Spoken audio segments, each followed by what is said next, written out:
Mississippi, 1891. Three Rottweilers were sent into the darkness to track down a 12-year-old enslaved girl named Amelia. These dogs were trained killers.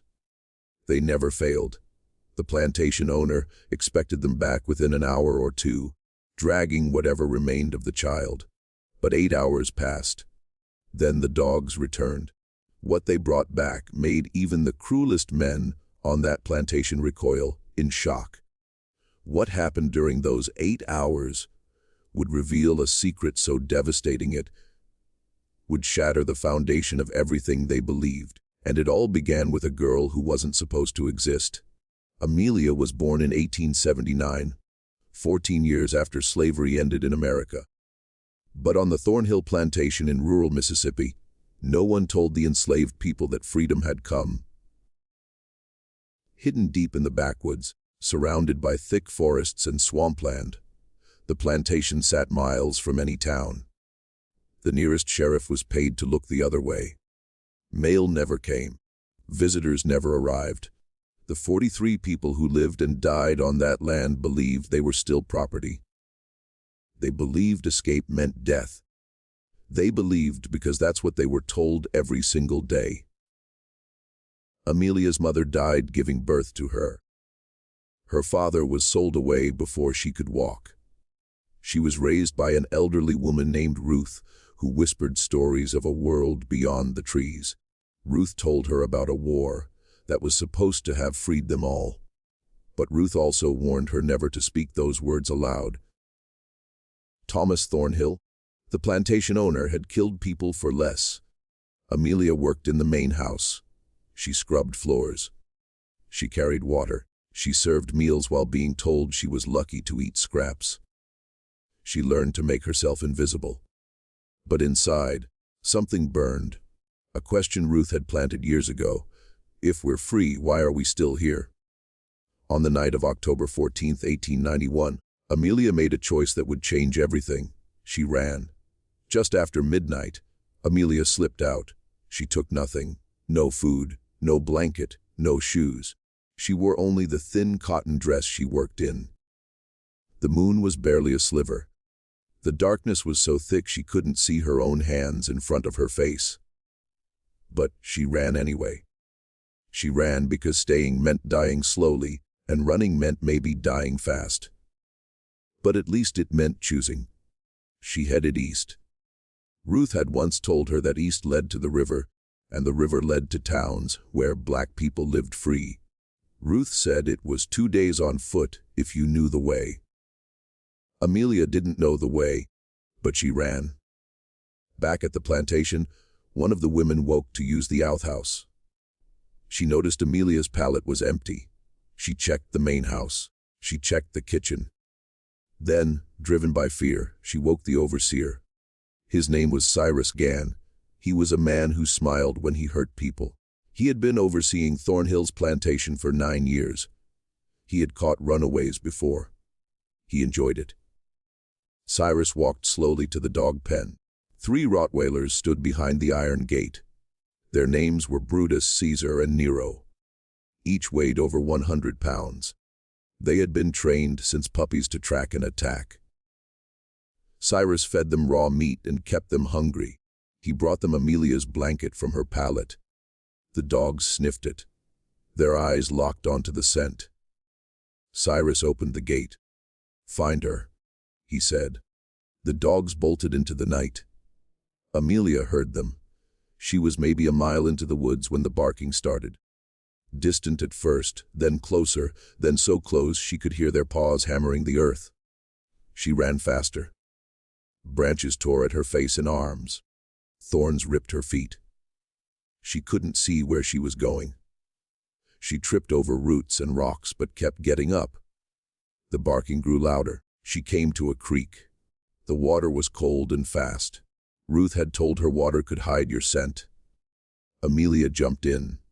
The current pulled her downstream. She grabbed onto a rock and held on. The water soaked her dress, making it heavy.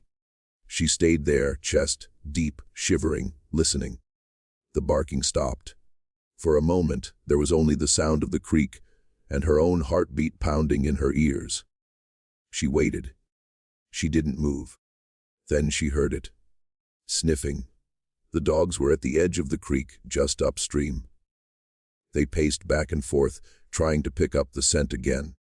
Amelia slipped deeper into the water. She let the current carry her farther downstream, keeping her head just above the surface. The cold numbed her fingers. She couldn't feel her feet anymore. But she kept going. The dogs found the scent again.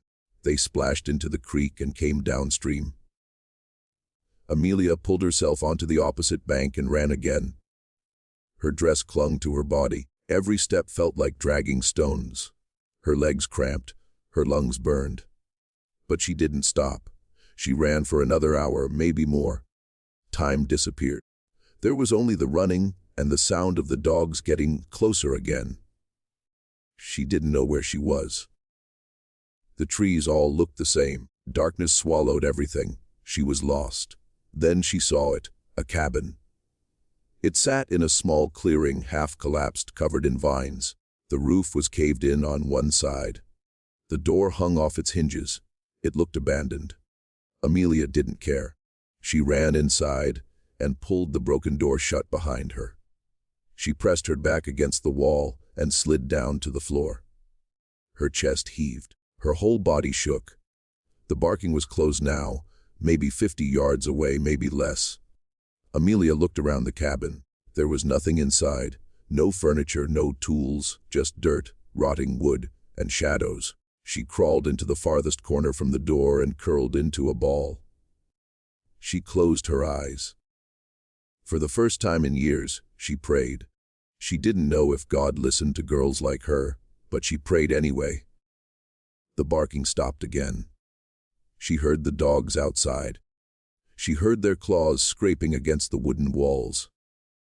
She heard them sniffing at the gaps in the door. She held her breath. Then one of them barked. A sharp, vicious sound. They had found her. The door exploded inward. Brutus came through first, teeth bared, eyes wild. Caesar and Nero followed right behind him. They filled the small cabin with snarling and snapping. Amelia screamed. She pressed herself into the corner. There was nowhere to go. Brutus lunged. Then something happened. The floor gave way. Amelia fell through the rotted wood and dropped into darkness. She hit the ground hard, the air knocked out of her lungs. She gasped and coughed, trying to understand where she was. Above her, she could hear the dogs barking and clawing at the hole she had fallen through. But they didn't follow. The hole was too small. Amelia was in a cellar. It was pitch black. She couldn't see anything. She felt around with her hands. Dirt walls, a dirt floor. It smelled of mold and decay. But it was deep, maybe 10 feet down. The dogs couldn't reach her.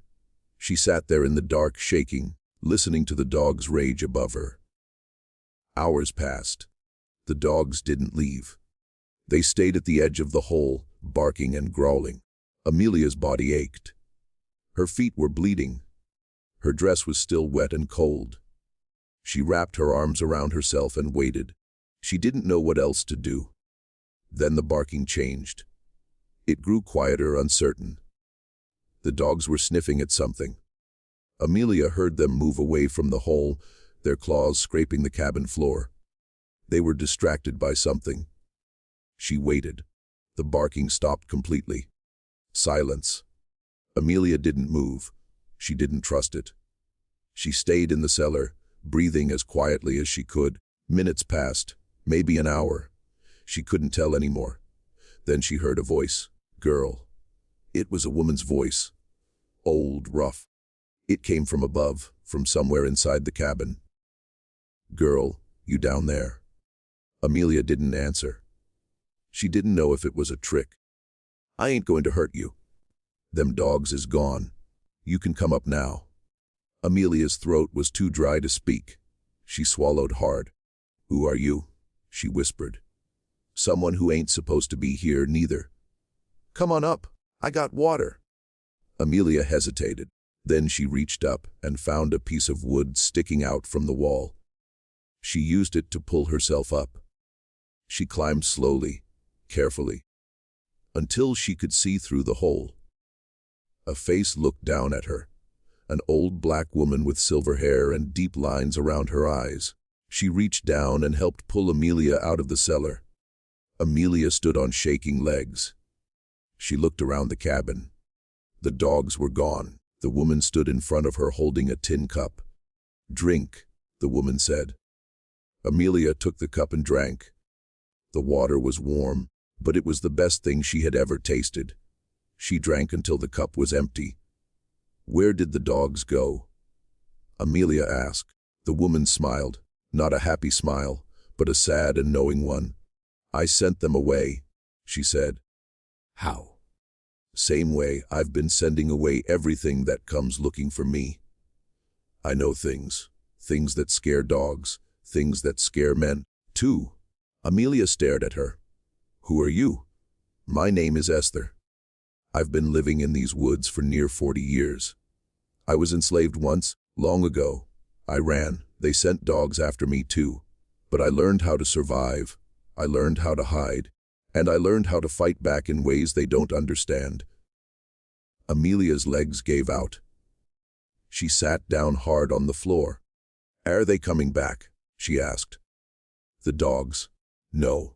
I put something in the air they don't like, old root magic. My grandmother taught me. But the men, they'll come eventually. They always do." "What do I do?" Esther knelt in front of her and placed a hand on Amelia's shoulder. "You rest, then you keep running. But this time you run smart. I'll show you the way." Amelia slept for 2 hours on the dirt floor of that broken cabin. When she woke, dawn was breaking through the cracks in the walls. Esther sat near the door, watching the tree line. She held a knife, old and rusted, but sharp.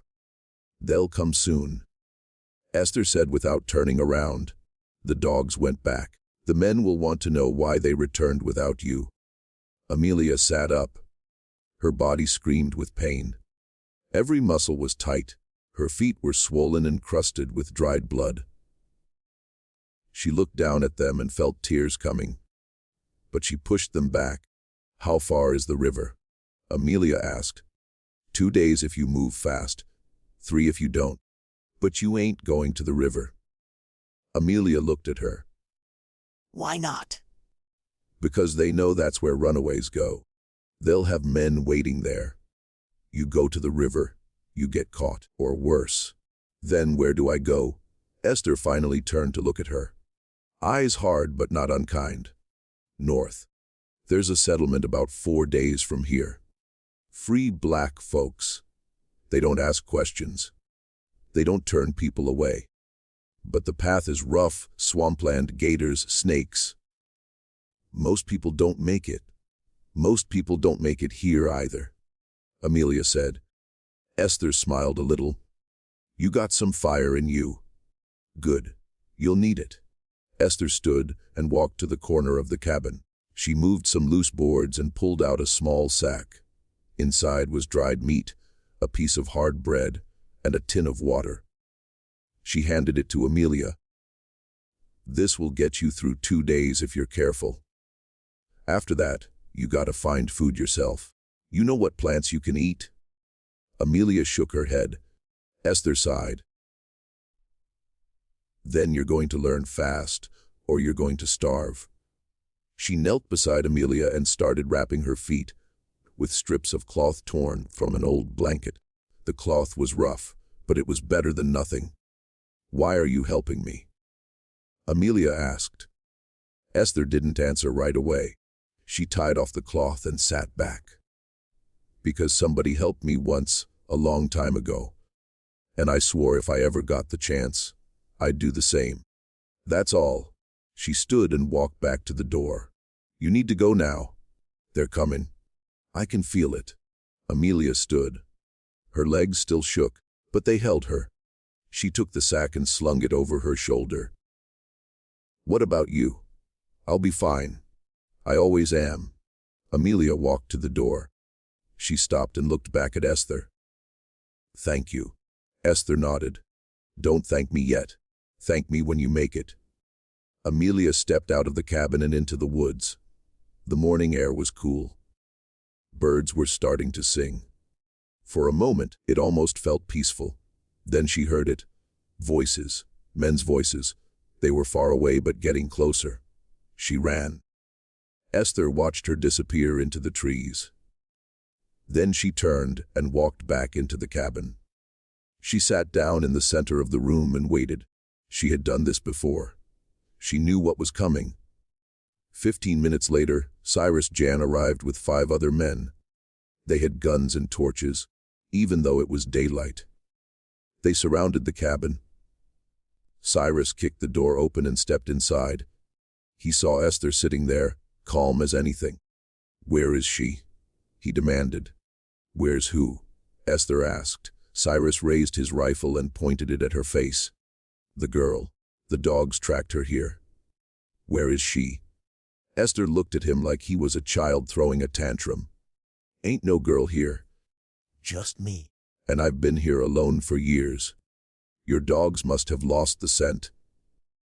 Cyrus looked around the cabin. He saw the hole in the floor. He walked over and looked down into the cellar. It was empty. He turned back to Esther. "You're lying." "Believe what you want. Don't make it true." One of the other men stepped forward. "Cyrus, we're wasting time. The girl's long gone. Let's go." Cyrus stared at Esther for a long moment. Then he lowered his rifle. "If I find out you helped her, I'll come back. And I won't be kind." Esther said nothing. Cyrus and his men left. Esther listened to their footsteps fade into the distance. Then she stood, grabbed her knife, and walked out the back of the cabin. She had her own running to do now. Amelia moved through the woods as fast as her broken feet would let her. The cloth wrappings helped, but every step still hurt. She followed the direction Esther had pointed her. North, toward the swamp, toward something that might be freedom or might be death. She didn't let herself think about it too much. By midday, the trees began to change. They grew thicker, darker. The ground became soft and wet. She could smell the swamp before she saw it. Rot and standing water, and things that had died long ago. She stopped at the edge of the swamp and stared. It stretched out in front of her like a black mirror. Trees rose out of the water, their roots twisted and gnarled. Moss hung from the branches like old curtains. The water was still, too still. She knew what that meant, gators. She had 2 choices. Go through the swamp or go around it. Going around would take days she didn't have. So she stepped into the water. It was warm. It came up to her knees, then her waist, then her chest. The bottom was soft mud that sucked at her feet with every step. She kept her arms above the water and moved slowly, not wanting to make noise, not wanting to attract attention. Something brushed against her leg. She froze. She looked down but couldn't see through the dark water. She waited. The thing moved away. She kept walking. It took her 3 hours to cross the swamp. When she finally pulled herself onto dry land on the other side, she collapsed. Her whole body shook. The cloth wrappings on her feet had come loose and floated away somewhere in the water. Her dress was covered in mud and slime. She smelled like death. She lay there for a long time. The sun was setting. She knew she needed to move. She knew she needed to find shelter before dark. But her body wouldn't respond. She was so tired, so hungry, so broken. Then she heard something, footsteps. She forced herself to sit up. A figure emerged from the trees, a man. He was black, tall, and carried a rifle. Amelia's heart sank. She tried to stand, but her legs wouldn't work. The man stopped a few feet away. He looked her up and down. "You running?" he asked. Amelia didn't answer. She didn't know if she could trust him. "It's all right," he said. "I ain't going to hurt you. I'm running too." He lowered his rifle and set it on the ground. Then he sat down across from her. "My name's Marcus. I've been free for 6 months now. I'm heading north to the settlement. You headed that way too? Amelia nodded slowly. How far? She asked. 3 more days if we move steady. Less if we push hard. But you look like you ain't got much push left in you. I'll make it, Amelia said. Marcus studied her face. Then he reached into his pack and pulled out a piece of dried fish. He handed it to her. Eat. You ain't going to make it anywhere on an empty stomach. Amelia took the fish and ate. It was salty and tough, but it was food. She ate slowly, savoring every bite. Where'd you come from? Marcus asked.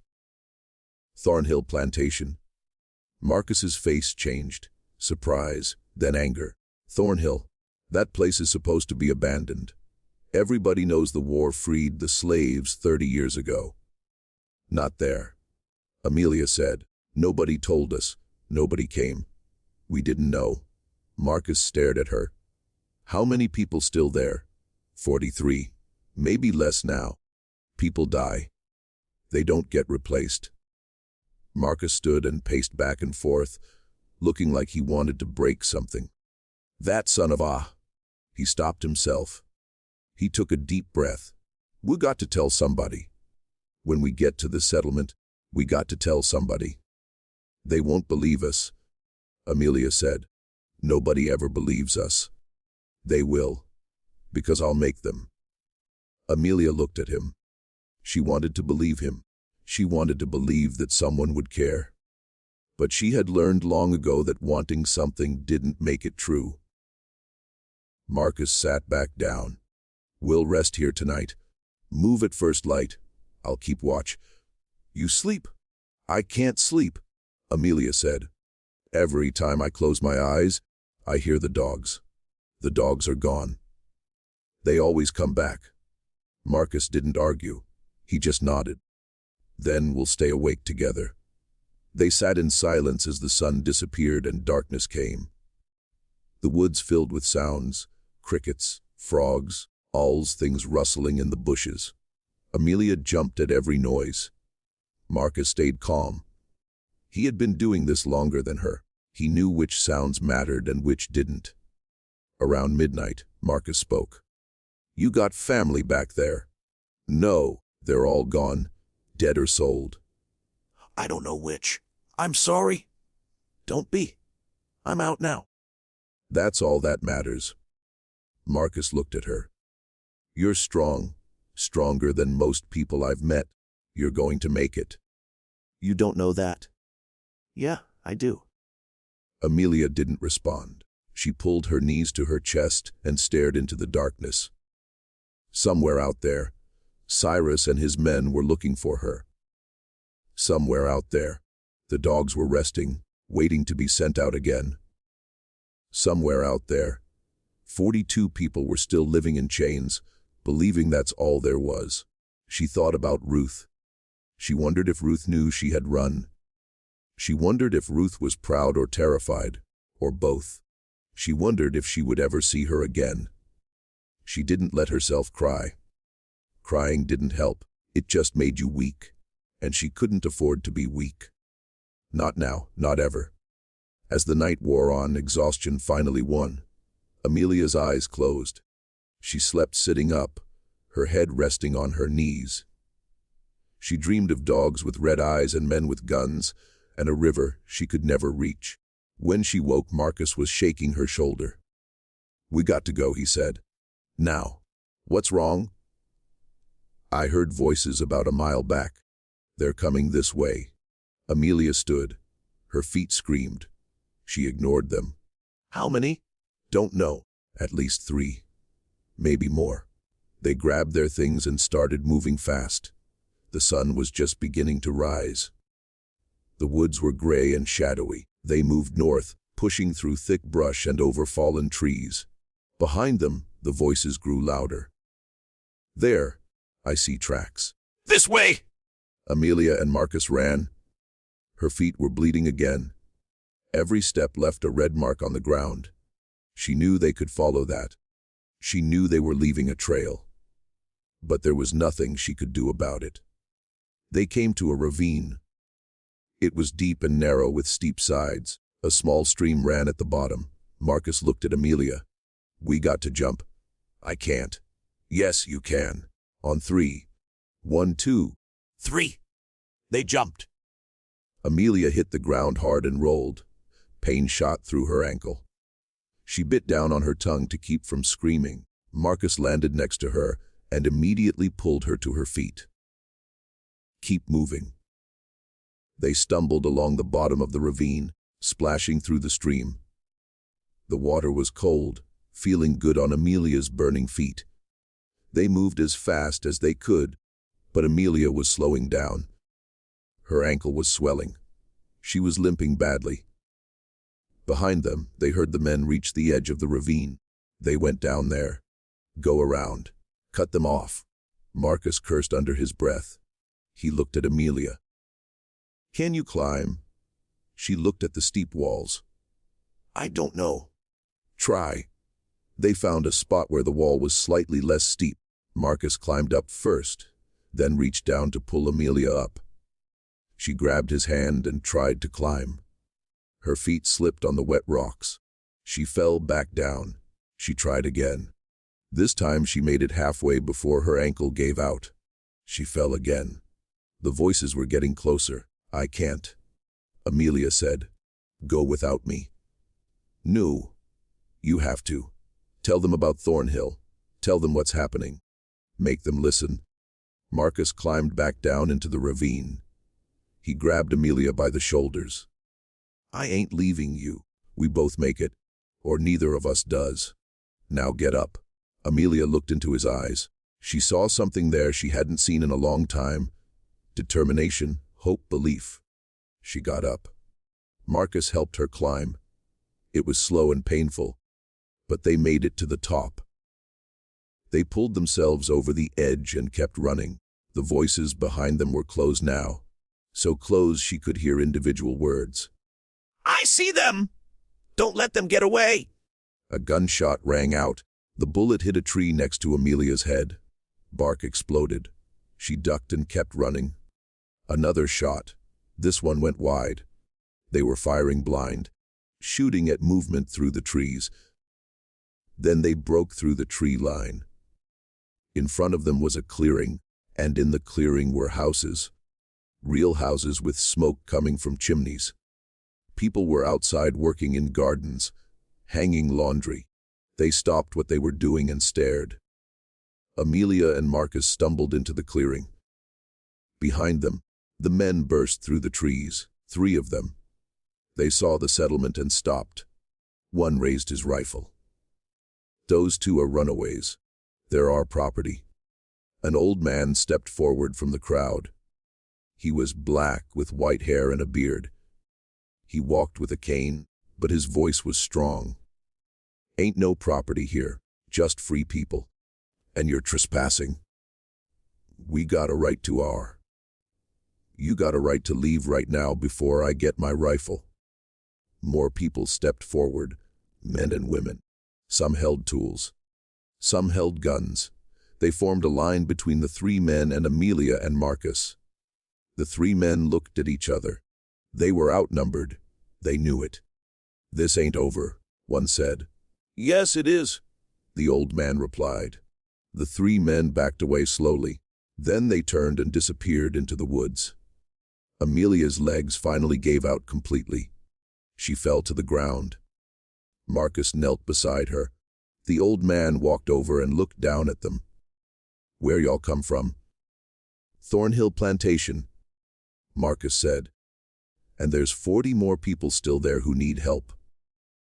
The old man's face hardened. "Thornhill. That place is supposed to be gone. It ain't. And they're keeping people enslaved. Pretending the war never happened. Pretending freedom never came." The crowd murmured. The old man looked at Amelia. "That true, girl?" Amelia nodded. She couldn't speak. Too exhausted, too broken. The old man turned to the crowd. "Get the sheriff. Get the federal marshal. We're ending this today." 2 days later, Amelia sat on the porch of a small house in the settlement. Her feet were bandaged properly now. A woman named Clara had washed her wounds with soap and warm water, applied salve, and wrapped them in clean white cloth. Clara had also given her a new dress, blue cotton with small yellow flowers. It was the first new thing Amelia had ever owned. She watched the road. She had been watching it since dawn. Marcus sat next to her. He was watching too. "They'll come," he said. The marshal gave his word. "Words don't mean much," Amelia replied. "These ones do. I made sure of it." The old man who had saved them was named Samuel. He had been born enslaved in Alabama. He escaped at 16 and made it north. After the war ended, he came back south and helped build this settlement. He called it New Hope. 40 families lived here now. They farmed, they built, they lived free. Samuel had sent word to the federal marshal in Jackson. He told him about Thornhill Plantation, about the people still enslaved there, about the laws being broken.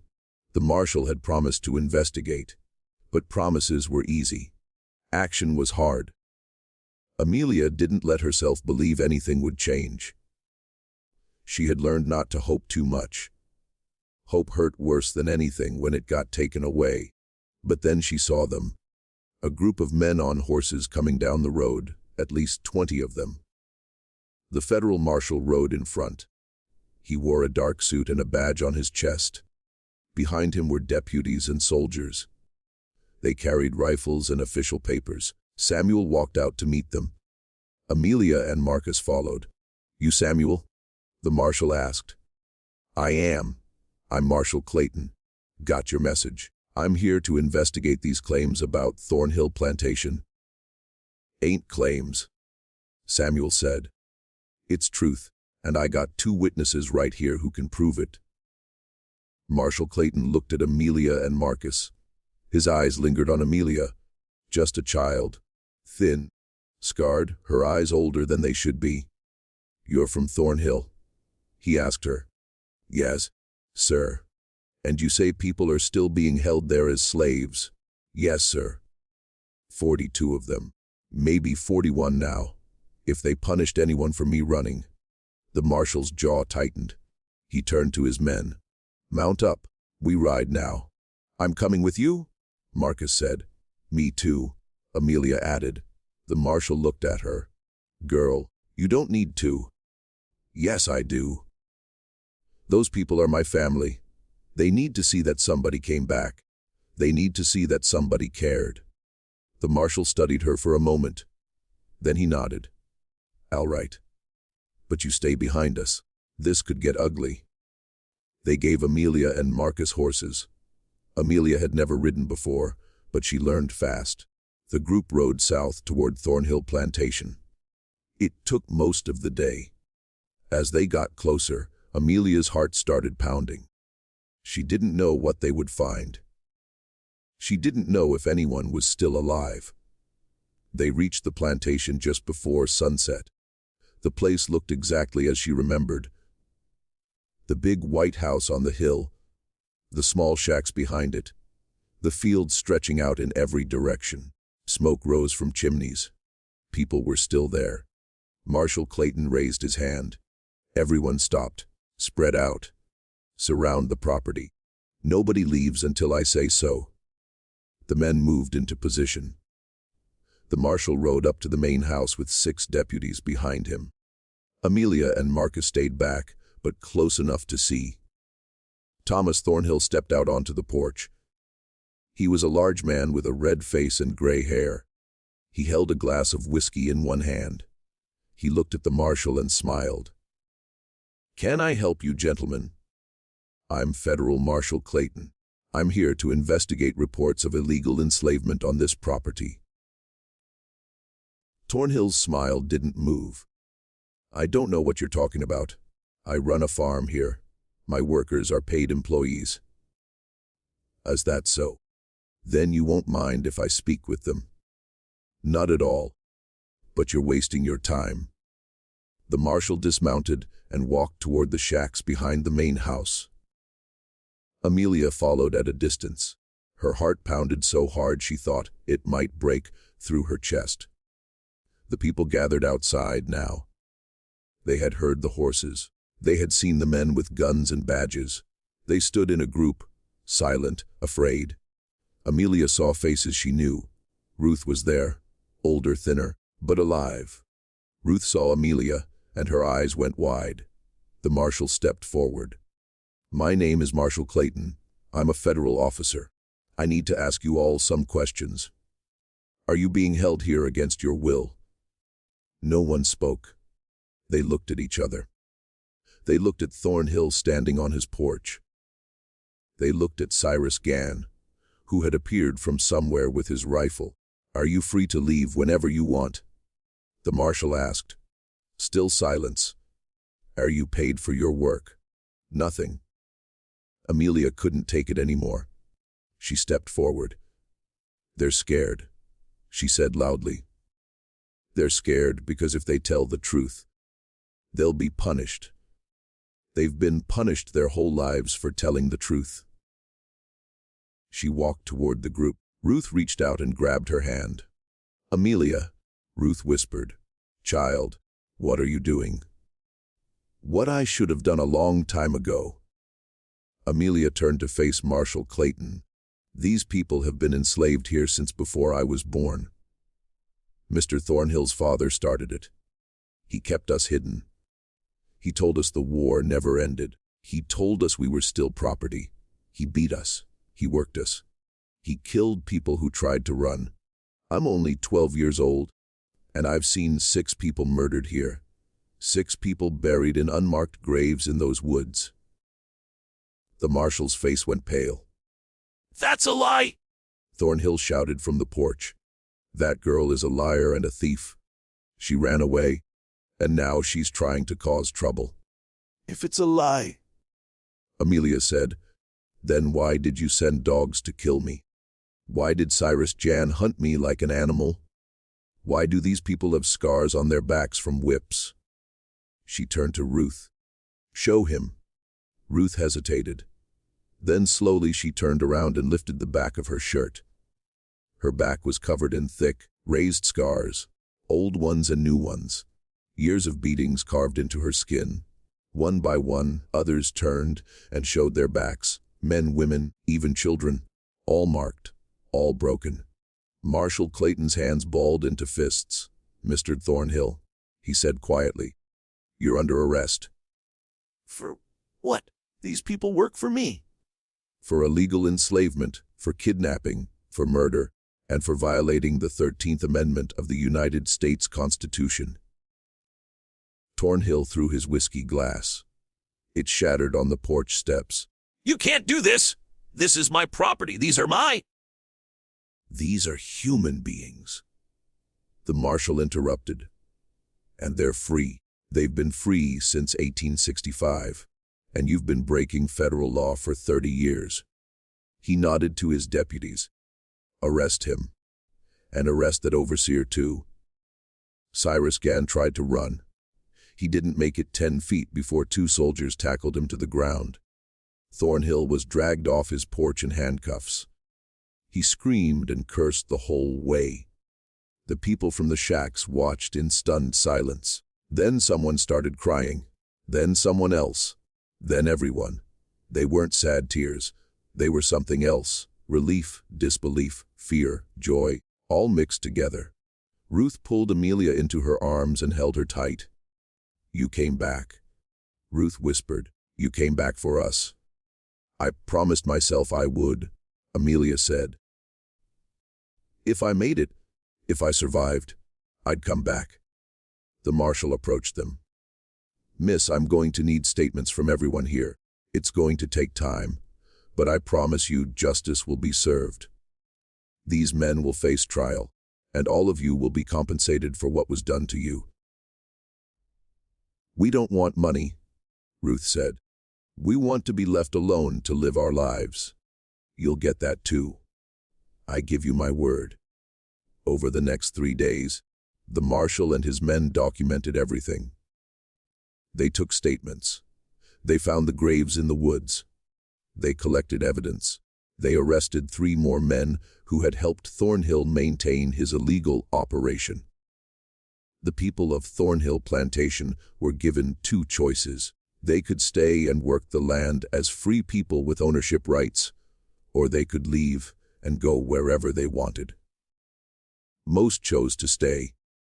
It was the only home they had ever known. But now it would be theirs.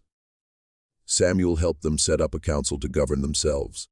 He helped them file the legal paperwork to claim ownership of the land. He helped them understand what freedom actually meant. Amelia chose to stay too, but not at Thornhill. She couldn't live there anymore. Too many ghosts. Too many memories. Instead, she stayed at New Hope. Clara and her husband took her in, treating her like a daughter. Marcus stayed too. He and Amelia became close friends.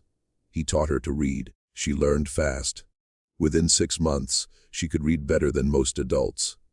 She read everything she could find. Books, newspapers, legal documents. She wanted to understand the world. She wanted to make sure no one could ever lie to her again. Thomas Thornhill's trial took place 8 months later. Amelia testified. So did Ruth. So did 12 other people from the plantation. The jury deliberated for less than 2 hours. Guilty on all counts. Thornhill was sentenced to 20 years in prison. He died there after 18 months. Heart attack. Cyrus Gann got 15 years. He served 12 before being released. He disappeared after that. No one knew where he went. No one cared. The 3 Rottweilers were never found. Some people said they ran wild in the woods. Others said they were put down. Amelia never asked. She didn't want to know. 5 years after her escape, Amelia stood on the porch of her own small house in New Hope. She was 17 now, taller, stronger.